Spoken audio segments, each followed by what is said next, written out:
Hello बच्चों, let's see the question.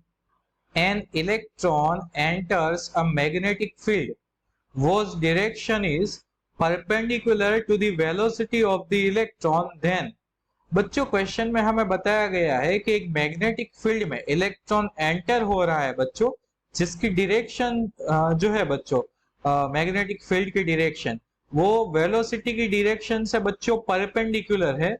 तो बच्चों इलेक्ट्रॉन की स्पीड या वेलोसिटी में क्या चेंज आएगा बच्चों?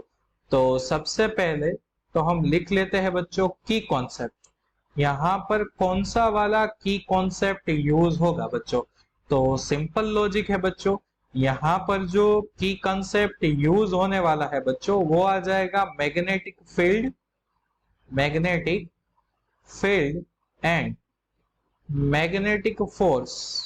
क्लियर बच्चों? Magnetic field and magnetic force. Clear बच्चों? तो आपको पता होना चाहिए कि जो मैग्नेटिक फोर्स है बच्चों एफ बी, उसका फॉर्मूला होता है बच्चों Q V cross B. Clear बच्चों? अब बच्चों हम क्या यहाँ पर लिखेंगे बच्चों? तो फोर्स जो है वो परपेंडिकुलर है बच्चों। सो मैं यहाँ पर लिखता हूं बच्चों force x perpendicular, force acts perpendicular to the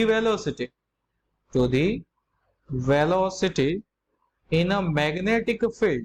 question में ही बताया गया है बच्चों, in a magnetic field। so speed of electron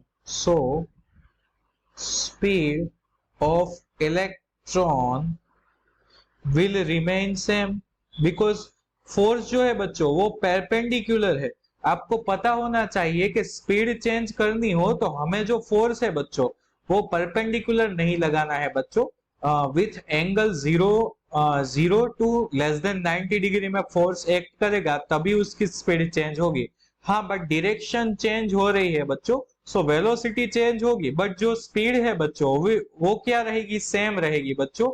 so option C match हो रहा है बच्चों। सो बच्चों our key concept will lead us to the correct answer, and correct answer is option C.